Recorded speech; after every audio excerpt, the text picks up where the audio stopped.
Hello and welcome to Sal's Show. My name is Paul McGillicuddy. I'm your host today, and I'm also an actor. And we have a very interesting show today. With us today on Sal's Show, we have very special guests. Elaine Gray, writer, director, producer, and John Fahey, who is a TV host and actor. Thank you, Paul. Pleasure to be here. So, thank you for coming. Thank you, Paul. Nice And to welcome. see you. Okay. And today, they would like to discuss a book called The Accidental Pope, written by Ray Flynn and Robin Moore. And they have a very special project here because it's been made into a screenplay. And Elaine and John, would you like to tell us all about it? Sure. The Accidental Pope is a very exciting and intriguing book. It's written by Ray Flynn and Robin Moore, and it was written almost 20 years ago. Almost, about 2000. At the cusp of the millennium. And John, you want to talk about Well, it? Elaine, I think you summed it up a little bit. And yes, The Accidental Pope, Paul, was written about the year 2000. It was written by Ray Flynn, the former mayor of Boston and the former ambassador to the Vatican. And the book is a political thriller, if you will, about a man who was accidentally elected to the papacy. And he brings the message of social justice throughout the world. And interestingly enough, it has correlations based on what had happened 20 years ago to what's happening today. So it's kind of prescient. For example, Elaine, the first pope of from the Americas is Bill Kelly in the book. I see. He becomes the pope accidentally. Uh-huh. And of course it parallels with the first pope from the Americas, which is Pope Francis today. And there's a political intrigue, terrorism, all sorts of things that we see on the world stage today. I see. That's in the book as well. So it's an interesting backdrop. Yeah. Yes. And it totally addresses social justice in Yes. the book, and that is a focus Right. of the entire story. Mm-hmm. But it's a page turner because there are so many things that happen. The conclave took place, and there was a impasse, and so do you want to tell that And part? so Bill Kelly becomes pope, and he was a married man who was widowed, and because of a ruse, the conclave elected him as pope. Now he went to Rome and became Pope Peter II. I see. And travels the world now. And as he's traveling the world, there's all sorts of things that's happening to him while he's trying to bring the message of social justice to his flock. So it's a political thriller. It's not a book about religion per se, but it's in the style of perhaps like a Dan Brown, Robin Moore story. Right. Oh, interesting to hear. And And like you said, it's based on bits and pieces of actual things in Right. history and news. Right. From that time, and like you said, it fits right into the Today. contemporary. It does, and what Elaine and I came to talk about also is because this book has been turned into a screenplay. Ray himself finished the screenplay recently, and hopefully at some point it'll be made into a film. And That'd be great. We're very interested in having that happen. Exactly, because for him, right.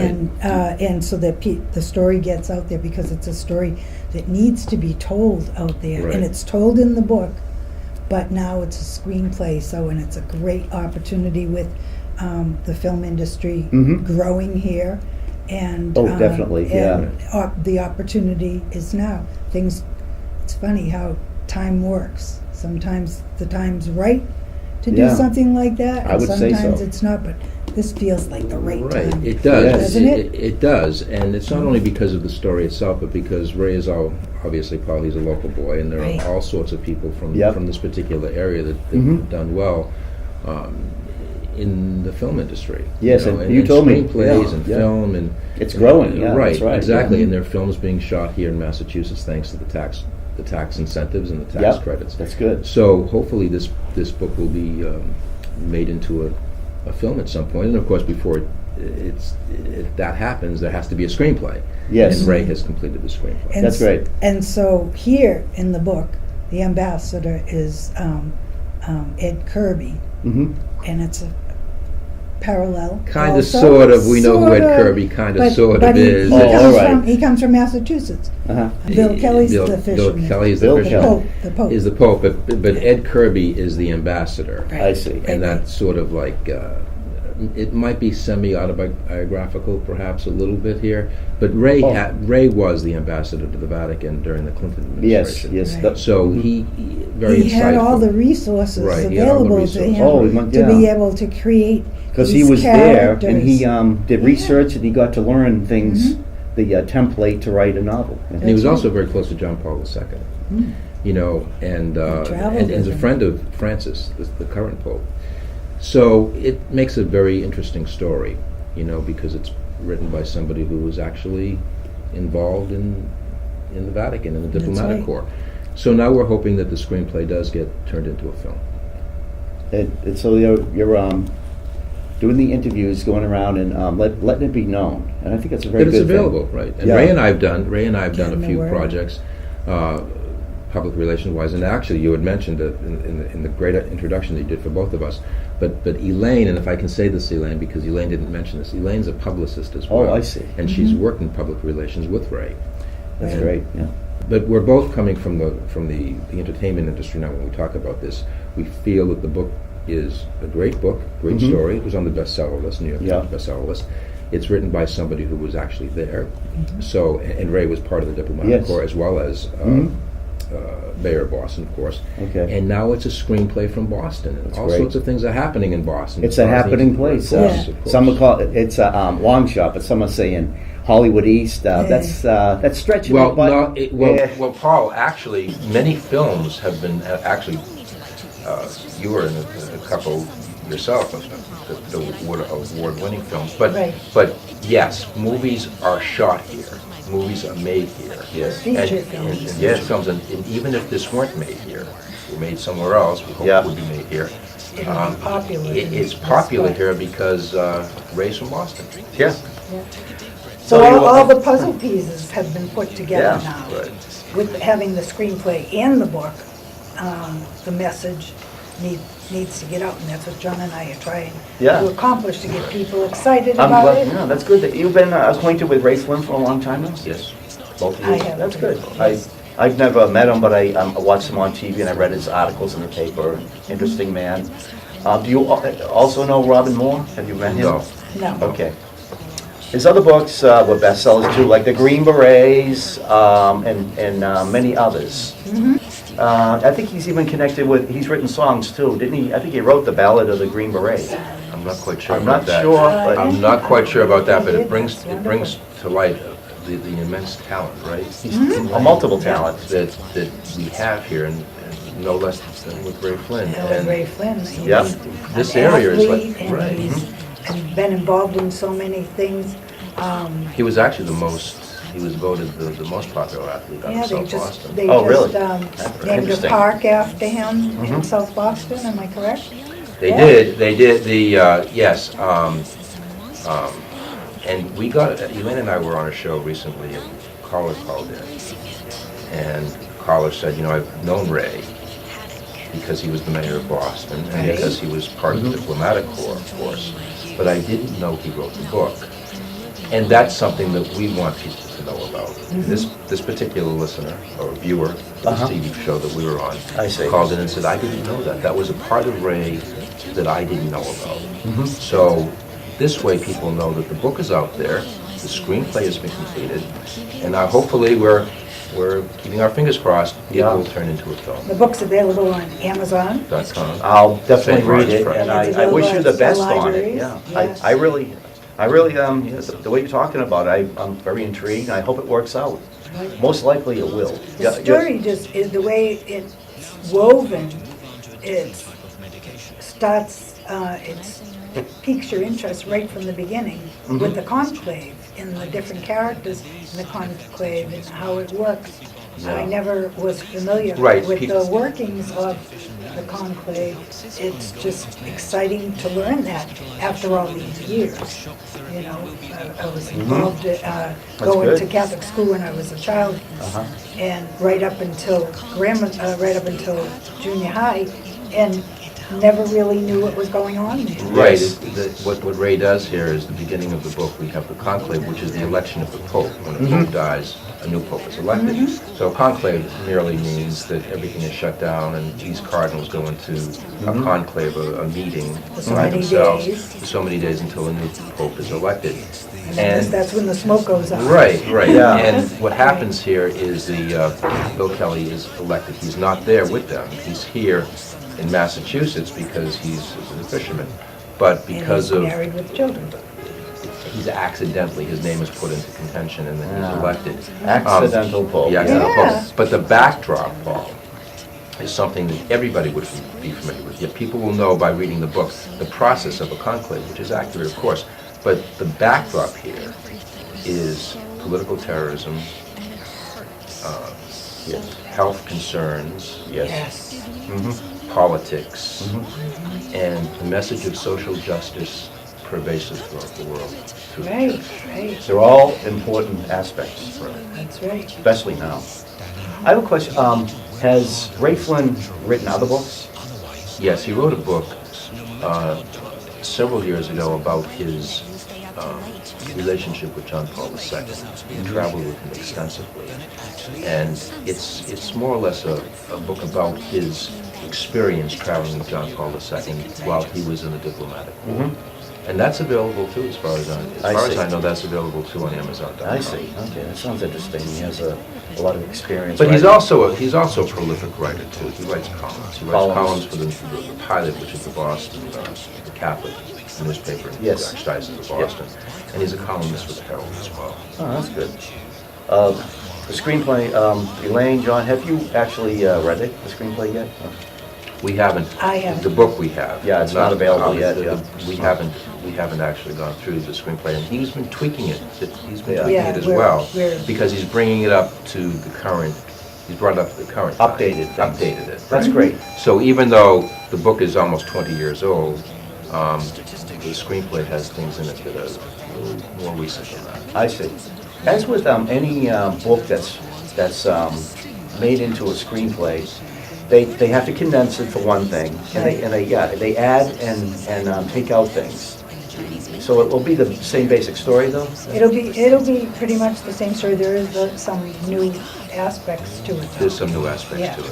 It's interesting. And I think, you may know a little more about this, but I think when the screenplay is submitted to whoever is going to direct it or do it, I don't know 100% how this works, but sometimes the screenplay is Yeah. It all Okay.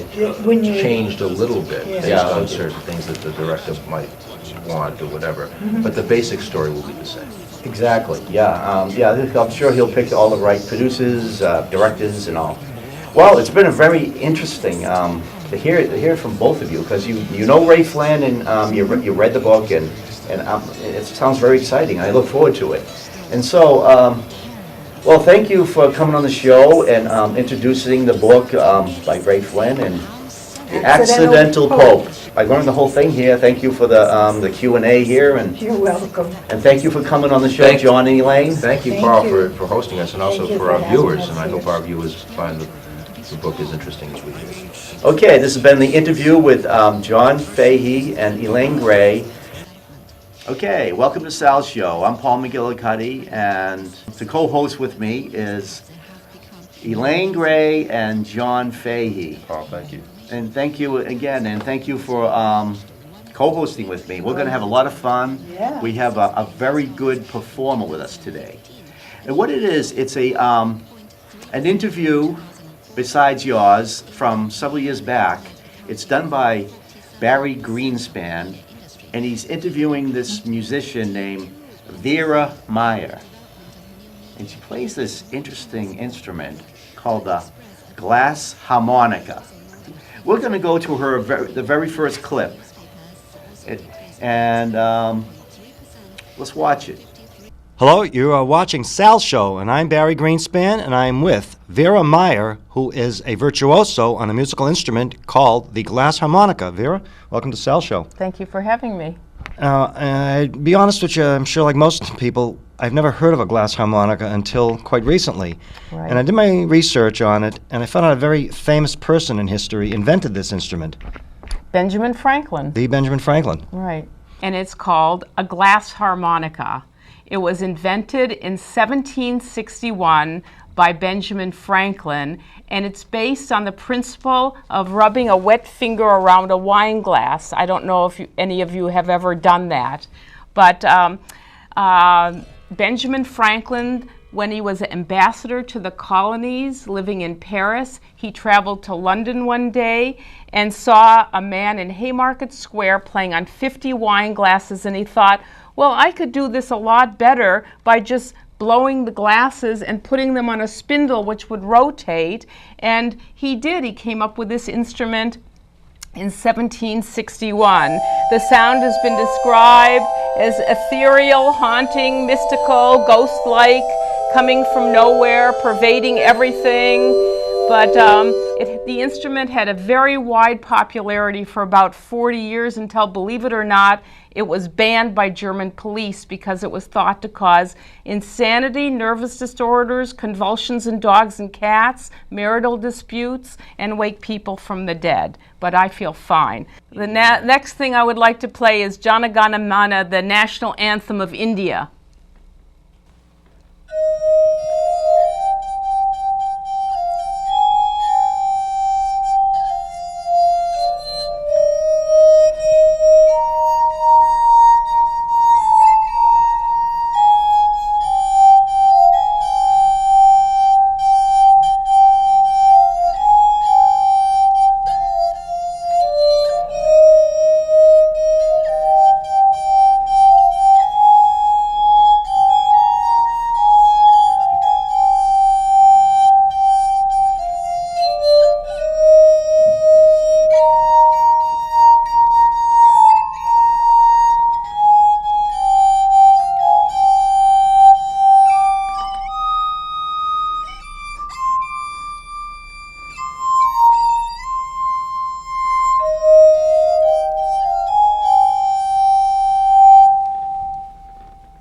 We're trying to return this instrument from obscurity. Now, I noticed it can be used electrically Yes. and also manually. Benjamin Franklin originally had it with a foot treadle, like a Singer sewing machine. That's what it kind of looks like on the side. Right. And He invented it when he was walking through Haymarket Square in London and happened to see a man playing 50-tune wine glasses, and he thought, well, wouldn't it be a lot easier if you could play it with the stems and the bases removed from each cup and the glasses turned sideways and all put on a rotating spindle? And that's what he came up with. He had a team of glass blowers make one. In 1761, he first called it armonica in honor of the Italian word for harmony. right. And then after that, the instrument was popular. It was a fad for, it had been all the rage of high society in London to play on wine glasses, but then this took off for about a 40-year popularity until it was banned around 1830. Now, why was it banned? Well, oddly enough, it was thought to cause insanity, nervous disorders, convulsions in dogs and cats, marital disputes, and wake people from the dead. But I feel fine. So that's sort of like the protests against rock and roll in the mid-50s. I think that maybe it was the haunting kind of it was just a very different kind of sound, and people came to fear it, I think. But there's a funny story when Benjamin Franklin returned to Philadelphia from Europe. He put his instrument together up in his attic, and his wife Deborah was sleeping below, and he started to play on it, and she woke up, and she immediately thought that she had died and gone to heaven, and this was the music of the angels. I noticed the sound is similar to a calliope. Is there any connection? No connection. It's just a lot of people say, well, it sounds like a flute or kind of like a pipe organ or kind of French horny or like a soprano vocalist. It's, it strikes different impressions with different people. I know you do have to have wet fingers to play this. Right, you do. This is one time. Turn like that. So this is one time that mixing electricity and water is not a problem. Right, no, I have a kind of a silent electrical motor and turn it that way. And I have, this is a scale, just like a piano, and these gold notes are marked the sharps and flats, just like the black notes. And I have 1 octave, 2 octave, almost 3 octave. Now, are all glass harmonicas the same size? No, they're all come in all different sizes. It was made by a master glass blower from Waltham, Gerhard Finkenbeiner. Unfortunately, he made headlines around the Boston area about 10 years ago. He went missing in his airplane, and they've never found him. I see. But his apprentices are still making this instrument of varying sizes. So in other words, Mr. Finkenbeiner would be the Stradivarius of, Kind of, or Stradivari, whatever his name was. right. I see. Wow, what did you think of her music? Sound wonderful. Yeah. She's really talented, isn't she? She is, Elaine. You know, interestingly enough, Paul, we're getting close to the 4th of July here. Yes. And one thing that she had talked about, Elaine, is the fact that Ben Franklin developed this. He did. Invented this. What a Yeah. great mind. What a Oh, great my inventor. goodness. Ben Franklin Yeah. developed this, and more than 200 years ago. And that was, I thought, very interesting as well. I mean, this Yeah. guy founded the first post office, Yes. fire department, Yeah. public library, and then the glass harmonica as well. So Yeah. how much historical can you get from that? Wow. wow. A mixture of history But it's interesting how just that glass alone. and the revolution of that glass produces that sound. It's amazing. Is it? I'm assuming it's putting the fingers in certain spots and different sounds, and it takes a certain ear to be able to do that. Right. So where does the glass come The in? glass Is comes that in, it's part the of- sound, it's the vibration or the sound. It sounds like regular music. Does it mirror off of something? I think it's just the rubbing of the fingers on the certain areas, and it's The wet fingers. the wet fingers, and Because revolution, the revolution of and the glass. and the friction, Right. and she does it at certain But certain she times. made it look so easy. Yeah, to her. To her, right. Yeah. To her. And she said the glass is very delicate, so you Right. have to hit it gently, gently with the fingers. And I have heard that music before, like maybe in movies or TV shows. It's very haunting and has a Baroque religious sound to it, to me. Oh, nice. When she also talked about very like angelic.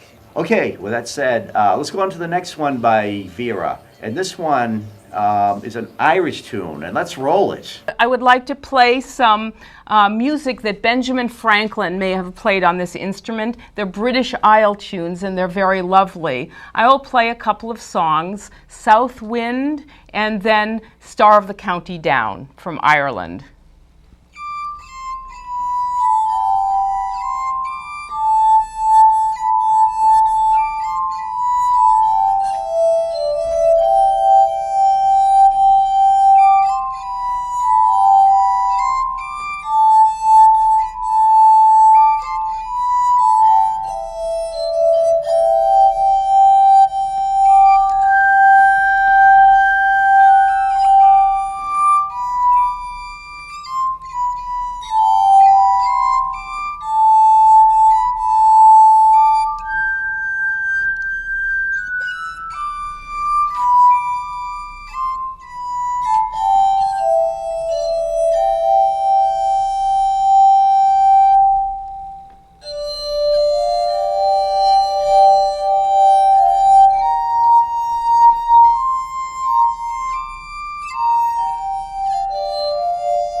Now, how did you discover this instrument? In the exact same way Benjamin Franklin did, except I was walking through Harvard Square in Cambridge and came upon a gentleman playing 70-tuned wine glasses on the street. And I fell in love with the sound of glass music, went to Crate and Barrel and auditioned their wine glasses, and then put together about a dozen or so glasses and started playing virtuoso pieces like Twinkle, Twinkle, Little Star. And then a month later, I heard about Mr. Finkenbeiner and his glass blowing. He's a scientific glass blower, and this is all fused quartz crystal, the highest grade glass existed. It's not the soda lime glass that Benjamin Franklin had in his day, but it's very high, very pure percentage or high percentage silicate. I noticed this cork in here. Yeah, they're each mounted on a separate corks, each bell, and it's very important that they be mounted securely on the spindle and then be absolutely separated from each other and not touching. So all the glasses are nested within each other. And how long did it take you? When did you first start playing this? How I many started years? playing in 1983, and everybody asks me how long did it take to learn, and I tell them, well, 5 minutes for Twinkle Twinkle, a lot longer for Mozart and Bach. So.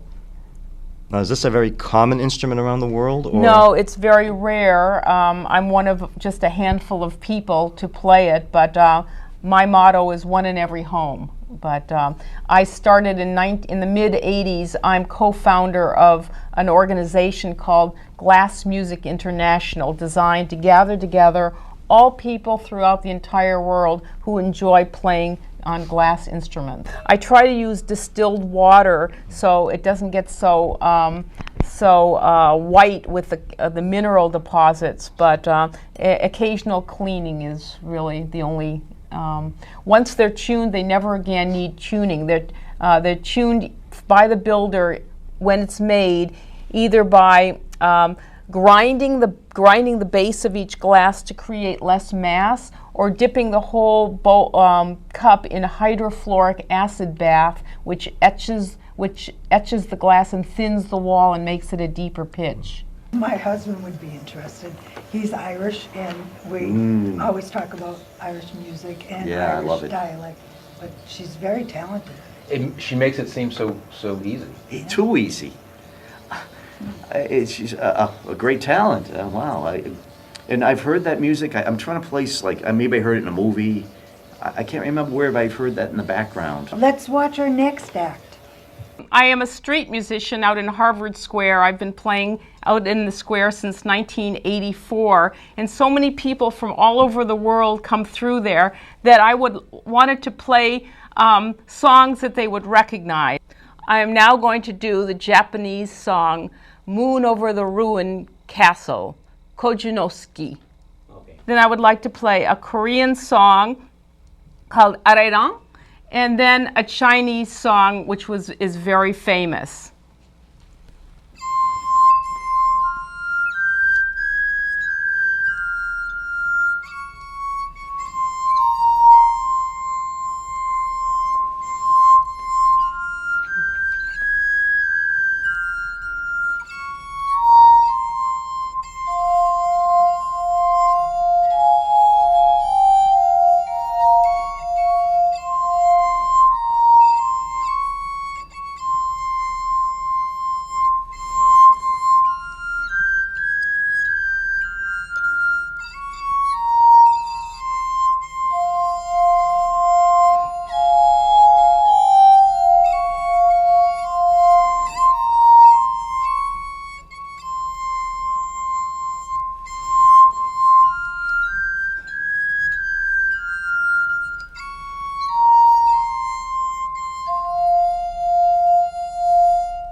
The next song I would like to play is a song from China, very famous.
The next song I would like to play is Purple Bamboo from China.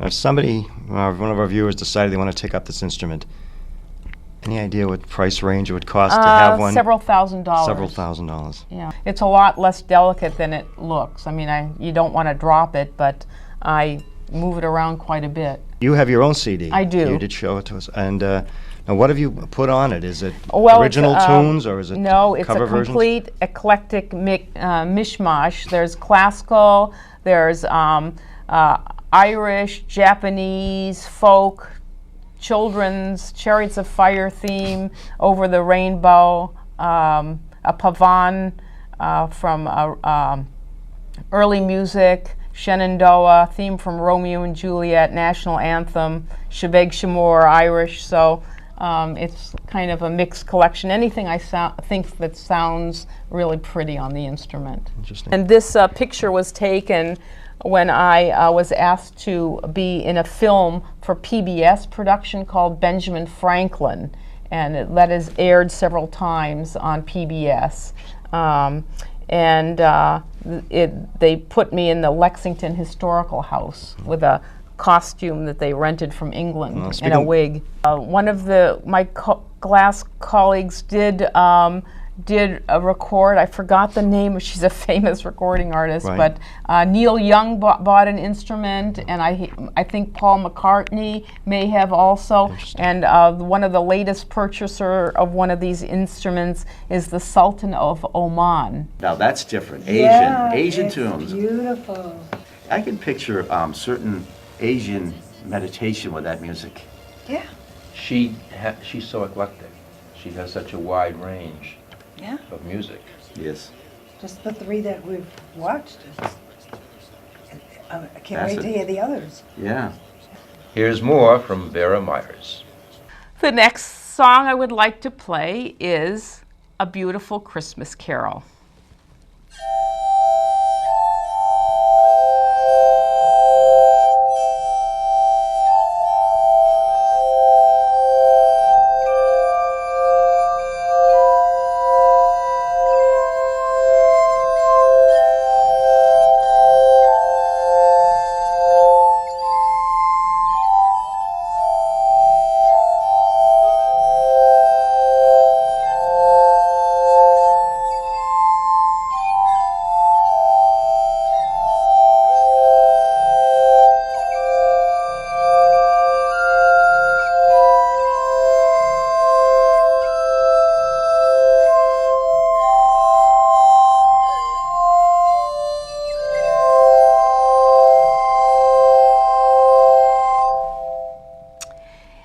It's been said that the pieces written for this instrument range from the obscure to the very obscure.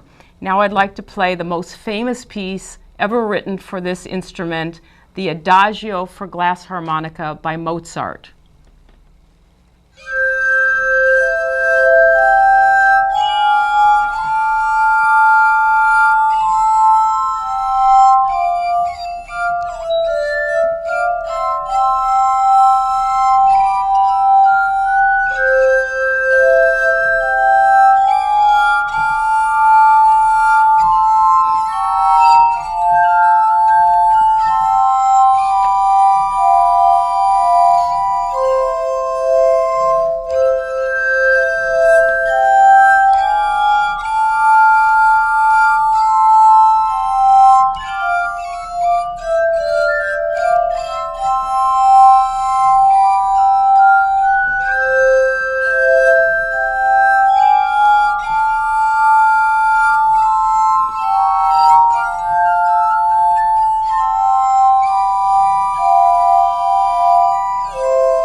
I know a good one, Somewhere Over the Rainbow.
I traveled all over the world when Mr. Finkenbeiner was still alive and when it was easier to bring something like this on a carry-on airplane. Now the rules have changed in airlines and Mr. Finkenbeiner's not around, so I've only done local gigs since his disappearance.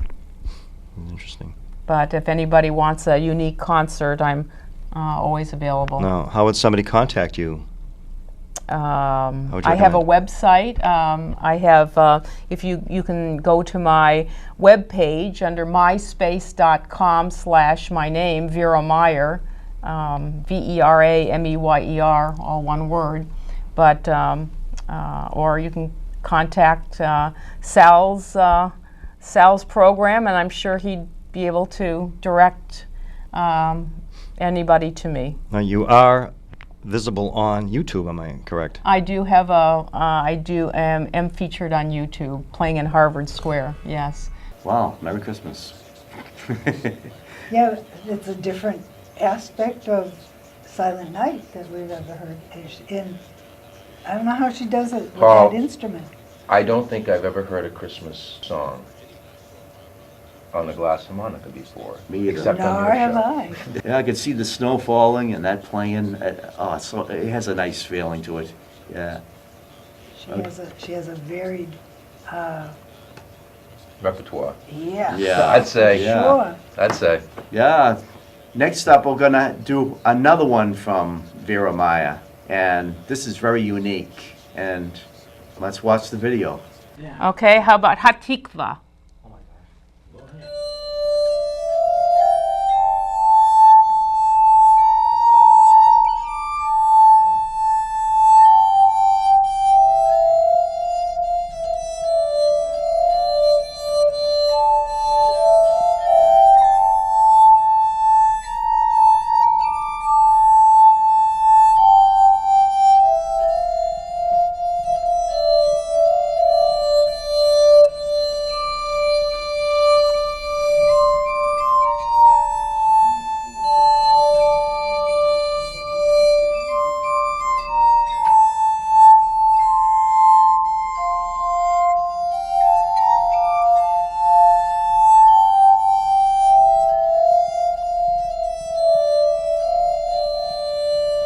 The Israeli national anthem. And here is a very beautiful Jewish folk dance called Erev Ba.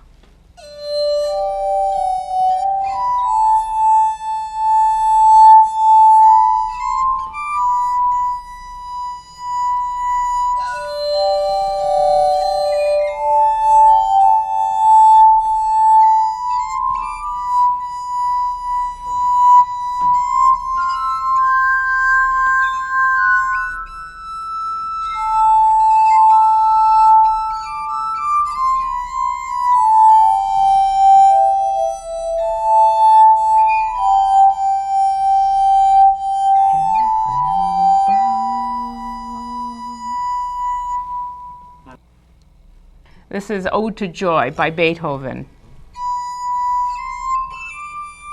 Sorry, you want to introduce the song first?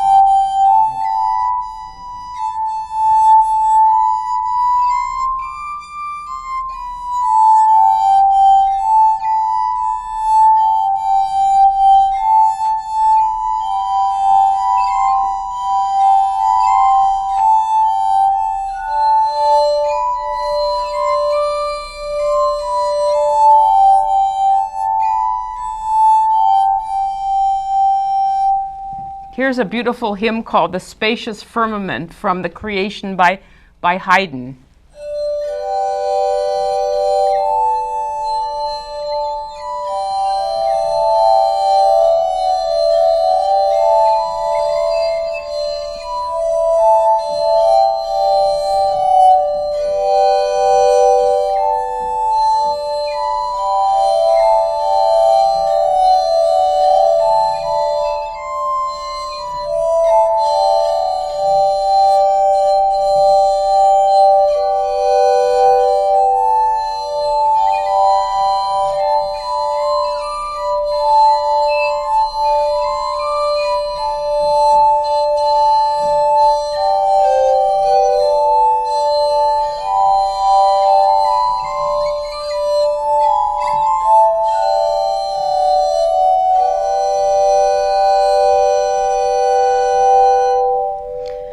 Here's a very beautiful song from the American South called Shenandoah.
play us my selection, my medley of children's songs, if there are any children in the audience.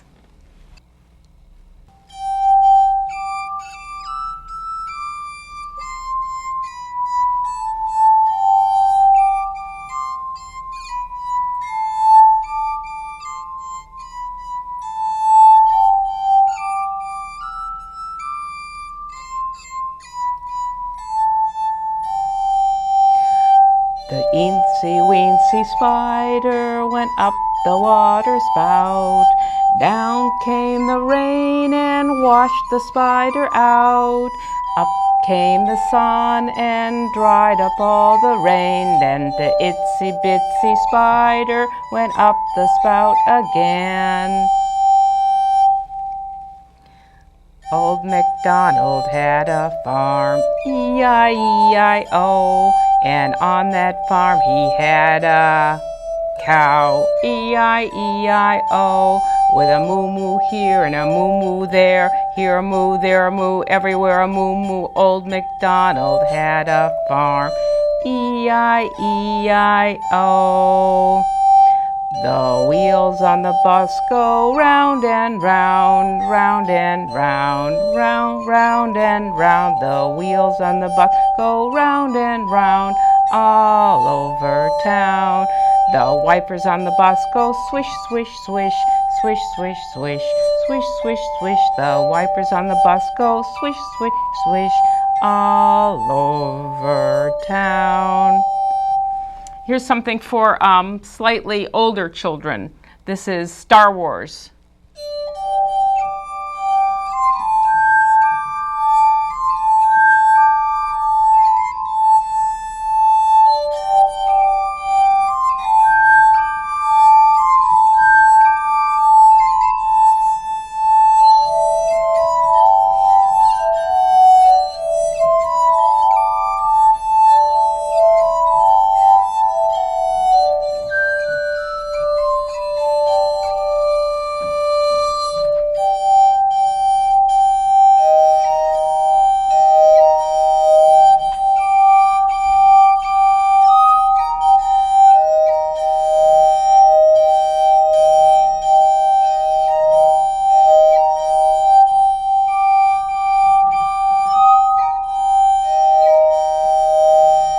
And of course, you'll all recognize Indiana Jones.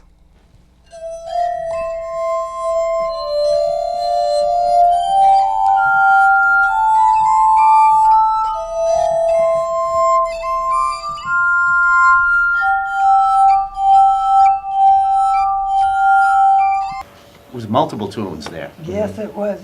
And I'm surprised that she can do that. Really. She's very eclectic. I mean, Mhm. you know, the Beatles, Yep. Star Wars, and interestingly enough, the 40th anniversary of the original Star Wars from 1977. So how fitting it is Yeah. in the Yeah. program. Yeah. But she also mentions, and I know that we're watching the videos in piecemeal here, but she also mentions that I think it was the children's song, Twinkle Yeah. Twinkle, that she picked up in 5 minutes. Yet she goes into this, the Mozart, the Beethoven, all of these difficult Yeah. songs. Pieces, yeah. And she does such a great job with it. But is she self-taught? She says she is. But I guess it comes from within. Yes. I guess it's something that I would say. I it wonder- comes from within because she does such a great job. But it seems so natural to her. She went from That's what I thought. the genres. She Right. started out with a Right, traditional exactly. Jewish tune, and then went into the children rhymes. And then the- you know, and then the Old classical, MacDonald, and the classics. and then the classical. That she went through that, and then Indiana Jones and Star Wars. So she has multiple interests in music. It's not just classical or yeah. I like that. Vera Meyer. I'm not going to forget about her because I can't believe this segment. She even does more tunes, you know, and of very repertoire as we talked about. Let's roll that video.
That was the famous Largo from Xerxes' opera by Handel.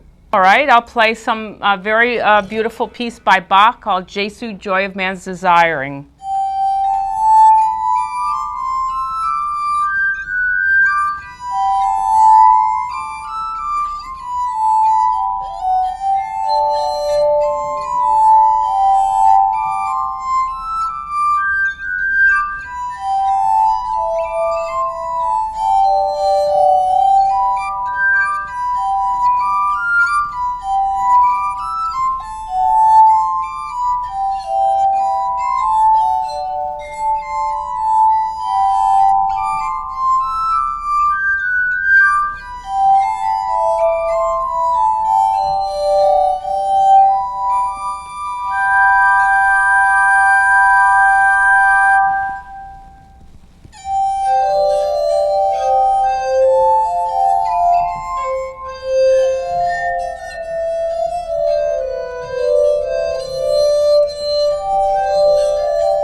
Oh, I know a pretty song. This is Scarborough Fair.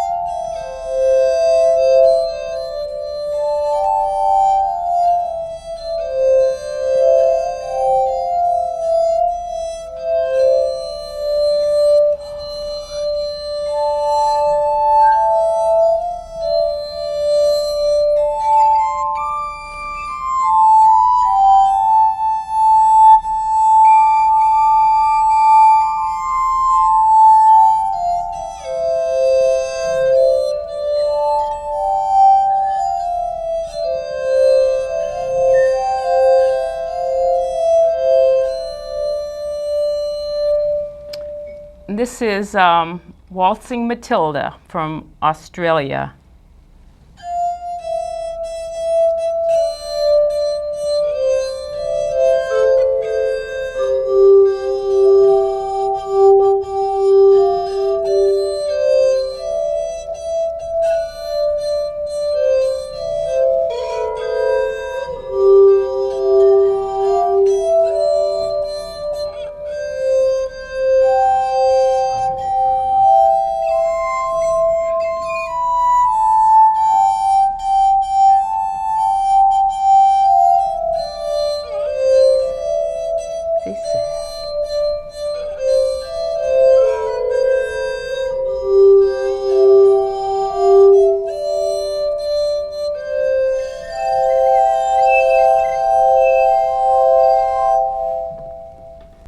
Thank you, Vera, for appearing on Sal's show and performing for us.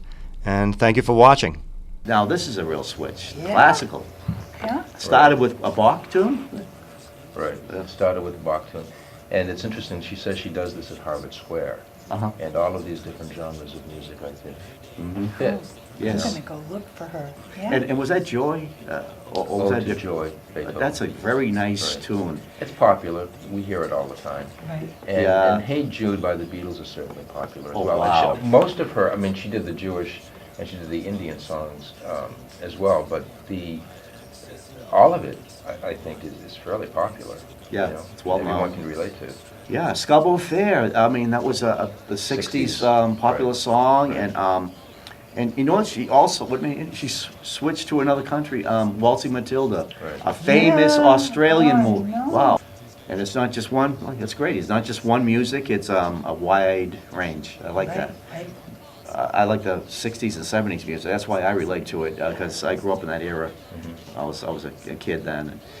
Well, thank you, Paul, for having both of us on. Yeah. And thank you for coming. It's been such a pleasure. You both were great. I was thinking of a different bestseller. And it's been a pleasure having Elaine Gray and John Fahey. Thank you, And Paul. thank you for watching Sal's show.